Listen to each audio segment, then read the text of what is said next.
Hello students, আমি তোমাদের প্রিয় নীতিশ স্যার জ্ঞানজ্যোতি কোচিং সেন্টারের পক্ষ থেকে তোমাদের প্রত্যেককে জানাই আরো একবার স্বাগত। তো স্টুডেন্টস, আজকে আমি তোমাদের সঙ্গে আলোচনা করব সিবিসিএস 6 সেমিস্টারের ডিএসই 3 হিস্ট্রি অনার্স এর সাজেশন।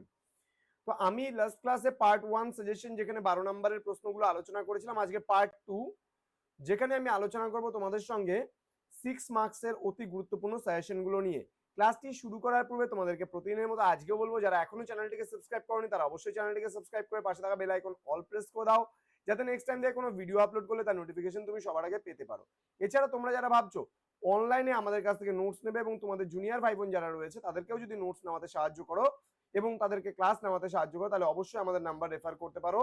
আমাদের অফিসিয়াল নাম্বার 7076398606 নাম্বার, অথবা 6295916282 নাম্বার। তোমাদের টোটাল কোর্স ফি হচ্ছে মাত্র কিন্তু একটা সাবজেক্টের জন্য 500 রুপিস। তোমরা যদি একটা পেপারের নোটস নিতে অনার্স এর ক্ষেত্রে 500, দুটো পেপার নিতে গেলে 1000 এবং তিনটে পেপার নিতে গেলে সেক্ষেত্রে কিন্তু 1500। তিনটে বা চারটে পেপার যদি পুরোটাই নাও তাহলে সেক্ষেত্রে 1500 রুপিস তোমাকে কিন্তু কোর্স ফি দিতে হচ্ছে।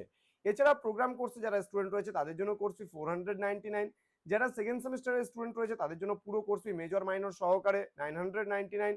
তো স্টুডেন্টস দেরি কিসের? এত সুন্দর অফার শুধুমাত্র আমাদের জ্ঞানজ্যোতি কোচিং সেন্টারে পসিবল। তো যোগাযোগ করো আমাদের সঙ্গে আমাদের এই অফিসিয়াল নাম্বারে। তো চলো শুরু করছি আজকের ক্লাসটা 6 মার্কসের অতি গুরুত্বপূর্ণ প্রশ্নগুলোকে নিয়ে। 6 মার্কসের জন্য তোমরা যেগুলো পড়বে, হোয়াট ডু ইউ নো বা what do you mean by the Teesta Brahmaputra valley. Next, discuss the rise of Gauda in early medieval period, অর্থাৎ গৌড় সম্পর্কে লিখতে হবে। Review the development of Vaishnavism in north Bengal.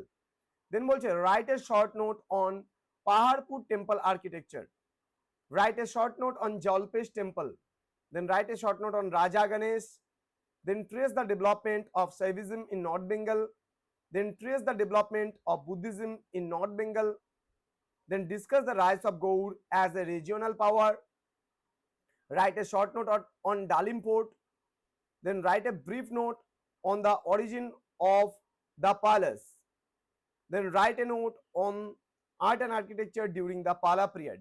এই 12টা প্রশ্ন পড়লে তোমরা কিন্তু কমন পেয়ে যাবে, একদম 100% কমন কিন্তু তোমরা পেয়ে যাবে। তো স্টুডেন্টস দেরি কিসের? তোমরা এই সাজেশনস গুলোকে লেখো বা স্ক্রিনশট করে নাও এবং তোমরা তোমাদের কাছ থেকে নোটস যেগুলো রয়েছে সেখান থেকে পড়া শুরু করে দাও, কারণ সময় কিন্তু খুব একটা বেশি নেই, মাত্র হাতে গোনাগুনতি 10 থেকে 12 দিন সময় আছে। এই সময়ের মধ্যে তোমাদের প্রতিটা পার্ট কিন্তু পড়তে হচ্ছে। তো স্টুডেন্টস, তোমাদের সঙ্গে দেখা হবে খুব তাড়াতাড়ি পরবর্তী ক্লাস নিয়ে। তোমরা প্রত্যেকেই ভালো থাকবে, সুস্থ থাকবে। দেখা হচ্ছে পরবর্তী ক্লাসে। Thank you so much, thanks for watching after all, thank you.